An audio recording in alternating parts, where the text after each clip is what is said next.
The sage has arrived. What's going on, y'all? Today, we're getting into something a little different. If you watch JJK, you already know the fights go crazy, but there's actually a deeper system behind all of that, and it makes it hit even harder. I know most of you don't actually read the manga, so instead of just looking at who wins or loses, we're gonna break down just how these fights work, what they say about strength in the Jujutsu Kaisen universe. In order to truly comprehend the architectural brilliance of Jujutsu Kaisen's combat, one must resist the temptation to focus solely on spectacle. The explosions, the artwork, the characters, there's more to it beneath the surface. It's a system governed by subtraction, a philosophy where mastery is not defined by what is added, but what is removed. In this ecosystem, chants, incantations, and hand signs are not symbols of strength. They're scaffoldings, temporary constructs, cognitive crutches, if you will. And the greatest sorcerers, they discard them. They strip their technique down to its most essential form until nothing remains but pure, instantaneous intent. Today, I'm going over the three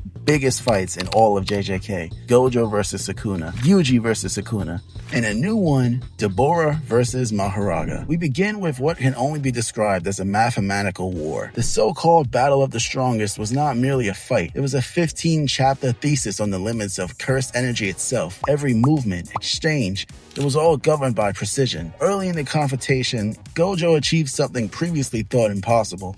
He compresses his domain expansion, Unlimited Void, into a space no larger than a basketball. It's not a stylistic flair, it's not arrogance, it's adaptation. A direct response to Sukuna's malevolent shrine, a domain that abandons the traditional barrier, expanding outward without constraint. Where Sukuna removes the boundary, Gojo condenses it. A perfect countermeasure born not from theory, but from experience. Specifically, his imprisonment within the prison realm, a space defined by infinite sensory compression. What once confined him, he now weaponizes. But this is where the battle transcends even genius, because Sukuna does not seek to overpower Gojo. He studies him, he observes him, and most importantly, he learns. Through Maharaga, the embodiment of adaptation, Sukuna witnesses a possibility, a version of his technique that does not target the opponent, but the world itself. Not flesh, energy, but space, coordinates, existence. The result is obviously the infamous world-cutting slash, a move that a lot of people think beats Goku, which any smart power scaler knows just isn't true.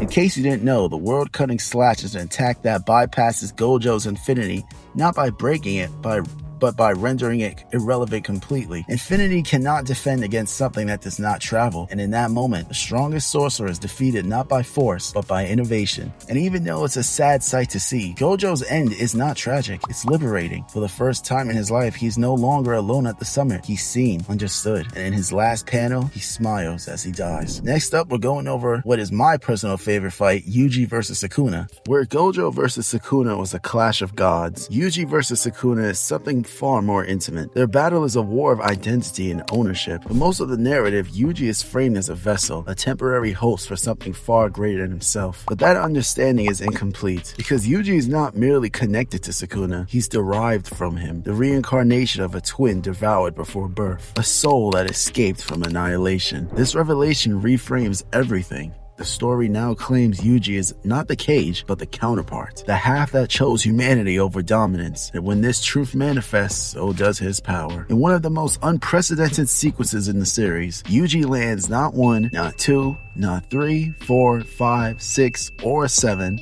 but 8 consecutive black flashes through the complete synchronization of mind, body, and cursed energy. This is not combat. This is surgery. Each strike precisely targeting the boundaries between Sukuna's soul and Megumi's body. Yuji is not trying to destroy Sukuna.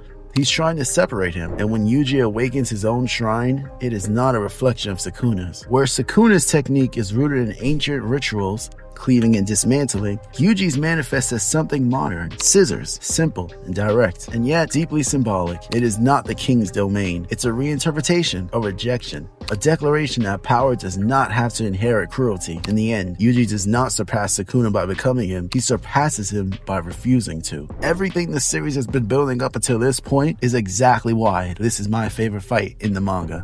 Now we move past everything the original story has to tell, past history, past records, and into pure speculation. It's the year 2087, the modular era. Humanity has evolved, but so has the unknown. Enter Deborah, an extraterrestrial fighter whose abilities don't just break the rules of cursed energy. They don't follow any rules at all. I'm pretty sure he's a fan favorite character. He's one of my favorites, but it's mostly just because of the memes. Deborah has light speed movements and attacks that are like compressed stars. Techniques so alien that they can't even be classified. Funny because he's an alien. And the one facing him isn't a seasoned master. It's Yuka Okotsu, the granddaughter of a legend. With no other options, she activates the Maharaga ritual. Not to win, just to survive. A final safeguard. Maharaga, the ultimate Shikigami, versus Deborah, the alien king. What follows isn't really a fight. It's a system learning in real time. At first, Maharaga gets overwhelmed. Deborah is far too fast and too foreign, but then the wheel turns. Once, twice, again, and with each spin, Maharaga changes,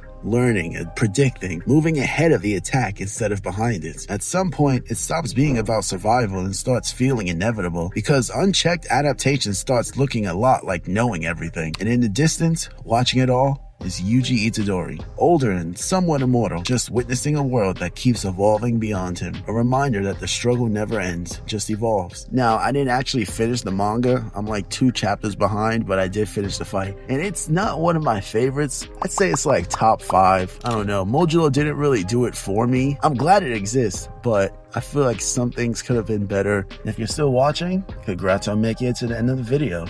I was thinking of covering Asa and Yoru versus Denji/Pochita. Make sure to like and subscribe if you appreciated the video. Thanks. Sage out.